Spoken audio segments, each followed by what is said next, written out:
여러분 안녕하십니까? 오늘 일요일인데 너무 좋습니다, 날씨가. 저는 오늘 무슨 생각을 했냐면 사람이 살면서 같은 나이를 이렇게 먹어가면서도 어떤 사람은 "야 저 사람 괜찮다. 멋있어."라고 하는 사람이 있는 반면에 "야 저 새끼는 씨발 뭐 저 모양이야. 자식이. 나이를 그 처먹어도 저 용 왜 저 모양이냐. 나이 값을 못하나." 라고 하는 사람들 왜 그런 이야기를 듣는지 그 이유 세상 사는 이야기 알아보도록 하겠습니다. 오늘은 그냥 나름대로 독일의 멋있는 영화배우 같은 남자 미시다 박이 세상 사는 이야기 하나씩 둘씩 보따리를 끌어보도록 하겠습니다. 성격 좋은 사람과 성격이 용 지저분하고 비린내 나는 사람들 왜 그런지 그걸 한번 파헤쳐 보도록 하겠습니다. 안경 벗고 하라고요?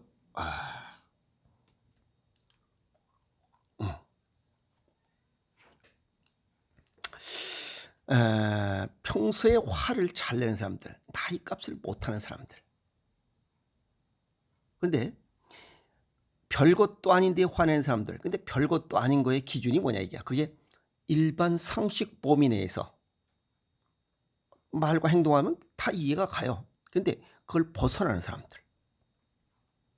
그리고 사람 잘 믿지 못하고 의심하고 눈치 보고 뭔가 함께 어울리지 투게더 함께 하지 못하는 사람들. 인간관계 오래 같이 못하는 사람들. 결국 외톨이가 되는 사람들. 고정관념이 강하고 독불장군이고 뭔가 나누고 베푸는 게 없고 안동역이고 꼰대 같은 사람들. 이유가 있다 이 말이에요. 아동정신의학자 페리 박사는 이런 이야기를 합니다. 내 문제가 무엇일까? 내 문제가 무엇일까? 라고 하는 것보다 나에게 무슨 일이 있었을까? 언제? 지나온 과거에서. 즉 동양의학적으로 우리말로 쉽게 얘기하면 어린 시절 가정교육이 무언가가 잘못된 게 없었을까 하는 생각을 하는 거기에 퀘스천 마크를 한번 달아보라는 겁니다. 이해갑니다. 18세 이하 아이들 40%가 어린 시절에 크고 작은 트라우마를 안고 그것을 해결하지 못한 채로 성장한다는 거예요. 그리고 나도 모르는 사이에 기억에 저장된 트라우마들이 예측할 수 없는 행동을 유발하는가 하면 만성적인 복통과 두통 같은 건강상의 문제도 유발한다. 여기서 중요한 것은 예측할 수 없는 행동을 유발한다. 그게 가정교육을 통해서 나도 모르게 그냥 본능적으로 나오는 거예요. 그래서 가정교육이 굉장히 중요한 거고 인성교육, 어린 시절을 어떻게 보냈는가에 따라 어른이 돼서도 그걸 그대로 갖고 나온다는 거예요. 그래서 어린 시절 부모의 언행을 부모의 그냥 똑같이 보고 배운다. 대단히 무서운 이야기입니다. 쓸데없이 화내는 사람들, 어린 시절 인성교육이 잘못됐다라고 동양에선 이야기해요. 그리고 여기 이 페리 박사는 무슨 일이 있었을까라고 생각해 보라고 정리하고 있고 또 그 얘기가 그 얘기입니다. 어린 시절 보고 들은 이런 것들이 가정에서 보고 들은 이런 말과 행동들 누구의 부모 아시겠어요? 이런 것들의 이런 저장된 기억들. 근데 또 어린 시절은 흡수력이 굉장히 뛰어나대요. 보고 들으면 그냥 그대로 다 쫙쫙 빨아들인다니까. 그래서 어린 시절 성장하면서 보고 배웠던 말투, 감정 같은 비언어적인 부분들, 그 다음에 긴장과 피로, 분노, 그 다음에 공포 분위기, 분노 조절 장애, 뭐 ADHD, 뭐 어쩌고 저쩌고, 청소년 범죄 이런 것들 신경정신질환 이런 것들이 어린 시절의 어떤 문제점들로 인해서 나타나는 성인의 정신질환이야. 이걸 갖다 현재만 기준으로 보니까 안 되는 거예요. 어린 시절의 어떤 문제를 보고 거기서 문제점을 원인을 찾고 해결해야 되는데 그게 아니라 현 시점을 놓고 보니까 신경정신 무슨 약 뺏기주는 거 치료가 안 되는 거예요. 강박증, 그 다음에 공황장애, 공황발작 다 똑같은 거예요. 어린 시절의 문제예요. 아이가 학대를 경험하면 아이의 뇌에 학대자의 외모, 말투 같은 특징이나 그날의 분위기를 공포의 감각으로 연결시킨다. 예를 들어서 어린 시절에 아빠가 술 먹고 와서 그냥 주워갈기고 집어던지고 부시고 때려부시고 욕하고 소리 퍽퍽 지르고 막 이런 것을 보고 배웠으면 그 아이가 나중에 성장해서 똑같은 그런 행동을 한다는 거야. 술 안 먹을 때는 아주 신사야. 근데 술만 먹으면 개판이 되는 놈이잖아. 그게 그런 거라. 그게 어린 시절에 이런 머릿속에 들어갔던 크고 작은 트라우마들이 그런 동일한 환경이 되면 나타난다는 거예요. 굉장히 무서운 거잖아요. 에이? 그러면 아이들에게 트라우마를 심어주지 않으려면 어떻게 되느냐? 부모가 잘하면 돼요. 아주 쉽게 얘기해서. 그래서 옛날에 부모님들은 뭐라 했어요? 싸우려면 동부 밖에 나가서 싸우고 온다 그랬어. 아이들에게 이런 모습 보여주지 않으려고. 근데 지금은 그게 아니잖아요.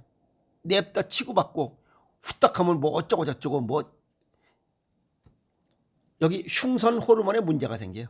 그걸 갖다가 아동 심리학 또는 심리학에서 뭐라고 그래요? 양가 감정이라고 그래요. 여기 의학적으로 억눌린 그리움이라고 그래요. 이런 트라우마를 갖고 살아요. 그래서 흉선암이 생기는 거예요. 무서운 이야기입니다. 예를 들어서 갓난 애들은 배고프고 추우면 울어.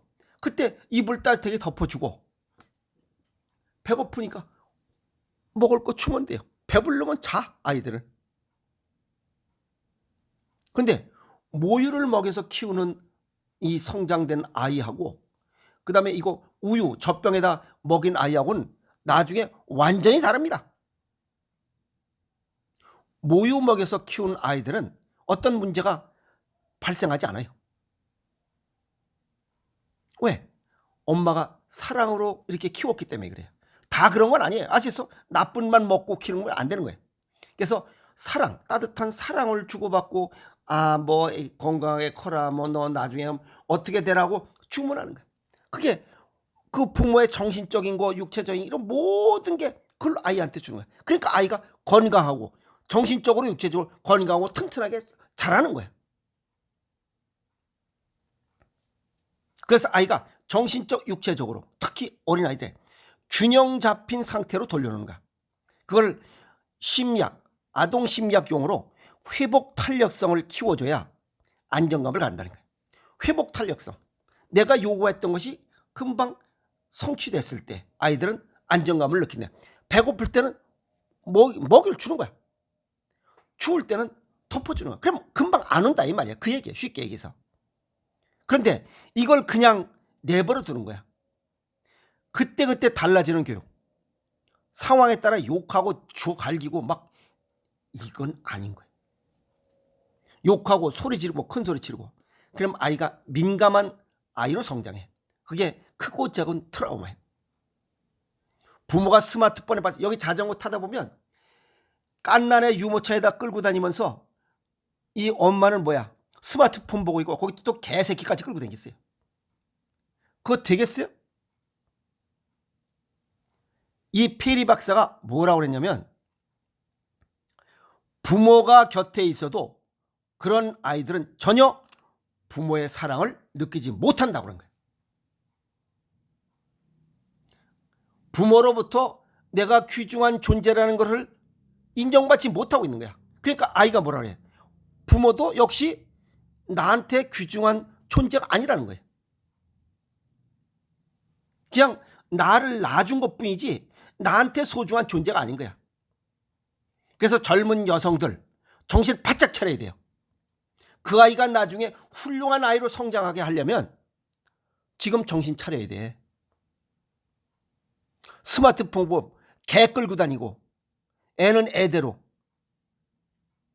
그래서 젊은 엄마와 어머니하고는 근본적으로 달라요. 아시겠어요? 어머니는 사랑과 정성으로 아이를 키우는 거고 엄마는 그냥 아기를 낳은 거 이해는 없는 거야. 그래서 엄마와 어머니는 다른 거야. 훌륭한 어머니 되는 사람들은 극히 드물어요. 엄마는 많아. 근데 훌륭한 어머니는 적어. 학교에도 마찬가지야. 선생과 교사는 있어도 스승은 적어. 스승의 날은 있어도 선생의 날은 없는 이유가 그거야.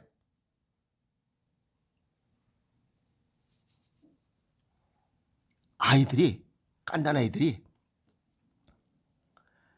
상대가 자신에게 집중하고 있는지 정신이 딴 데 있는지를 알고 있다는 거예요.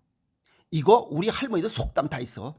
부처는 앉아서 천리를 보고 깐난 애기들은 누워서 말리를 본다고 그랬어. 이거 대단히 중요해. 이 페리 박사가 이제 이론으로 이렇게 아동 심리학을 그려낸 이런 얘기가 동서양의 얘기가 다 맞아떨어져. 오히려 우리나라 이 동양의 이야기가 더 정확해요. 부처는 앉아서 천리를 보고 어린애도 누워서 말리를 본다. 이거나 아이들은 상대가 자신에게 집중하고 있는지 정신이 딴 데 있는지를 알고 있다는 거야. 유모차를 타고 있고 누워 있어도 애기는 누워가지고 뭔가 하고 있는데 거기에 사랑할 수 없고 개 무슨 머리 빗기고 있고 꼬랑지 뭐하고 여기 눈썹 다듬고 얘라 그 애가 커서 훌륭하게 돼 있어? 천만의 말씀이요 2천만의 말씀이고 3천만의 말씀이라 이 말이야. 안 돼. 아이에게 온전히 주의를 기울이고 정성을 다하는 것이 가장 중요하다 이 말이야. 그래서 애완동물 키우면 안 돼. 깐난아이 있을 때는 식물도 키우면 안 돼요. 사랑이 분산되기 때문에 그래요. 사랑이 분산되면 그 아이가 나중에 공황 발작, 공황 장애, ADHD, 분노 조절 당해. 그냥 청소년 범죄가 늘어나는 거야. 왜? 부모라는 존재가 나한테 소중한 존재가 아니었기 때문에 그런 거야. 똑같은 거야. 그래서 아기 키울 때는 올리원. 너는 소중한 존재라는 거예요. 그래야 아이도 이 다음에 커서 부모가 소중한 존재라는 걸 알아요. 근데 넌 소중하지 않다. 개 키우고 식물 키우고 애 키우니까 3분의 1밖에 소중하지 않은가. 그러니까 아이가 나중에 커서 부모 웃긴 소리 하고 있네. 뛰쳐나가는 거예요. 왜? 부모가 별거 아니니까. 부모가 나를 별거 아닌 것처럼 생각했듯이 나도 부모, 넌 나를 낳아준 거 이외에는 없는 거야. 이해갔어요? 젊은 엄마들 정신 바짝 차리세요. 그러다 보니까 아이가 성장해서 관심을 끌려고 하는 거예요. 공감 능력이 떨어지니까. 관심 끌려는 행동, 자기 파괴적 행동, 자해행위하고 그러는 거예요. 그 다음에 여러 부적응 행동으로다가 이어지는 거예요. 쉽게 얘기해서 사고 치는 거예요. 관심 끌려고. 대체 뭐가 잘못됐느냐? 상대를 혹은 스스로 책망했다면 질문을 좀 바꿔보라. 당신에게 무슨 일이 있었냐고. 내 과거에. 이미 지난 일을 어떻게 하겠냐 이게. 그게 평생학습의 중요성이에요. 동양에서 얘기했죠. 부모의 언행을 보고 배운다고. 근데 이미 시간이 지났잖아. 그래서 평생학습을 통해서 부모로부터 배우지 못했던 점들을 이제 채워넣어야 됩니다. 그게 평생학습의 중요성이에요. 그래서 학자 집안의 학자 나고 도둑 집안의 도둑이 난다는 거 대단히 중요한 이야기예요. 대단히 중요해. 그 숨은 뜻을 알아야 됩니다. 성인이 돼서 어린 시절에 불우하고 부족한 사랑을 주고받는 법을 못 배웠다면 이제부터라도 학습을 통해서 평생 학습을 통해서 그걸 메꿔 나가야 됩니다. 그래야 행복한 가정, 멋있는 부모의 역할을 다 할 수 있어요. 부모가 공부하지 않으면서 자식이 공부하라고 비둘기 똥 맞는 얘기예요. 아시겠어요? 대물림 되면 안 됩니다. 나쁜 것은 내 대에서 끊어야 돼요. 아시겠어요? 그리고 양약고구 이어병이요 충원력이 이어행이다. 귀에 거슬리는 말은 행동에 이롭다 그랬어요. 충고해주는 친구가 있다면 대단히 소중한 거예요. 그걸 갖다가 뭐야 이 자식아 어쩌고 저쩌고 이런 고정관념 똥배짱 있는 놈들 참 불쌍한 거예요. 그런 인생 살면 안 됩니다. 오늘 세상 사는 이야기, 멋있는 인생을 살아가려면 저 사람 괜찮다, 저 사람 뭐다, 이렇게 얘기하려 이왕이면 좋은 사람으로 비춰지는 그런 인생을 살아가자고 또 침튀겼습니다. 아시겠습니까? 여기서 마치겠습니다. 화이팅!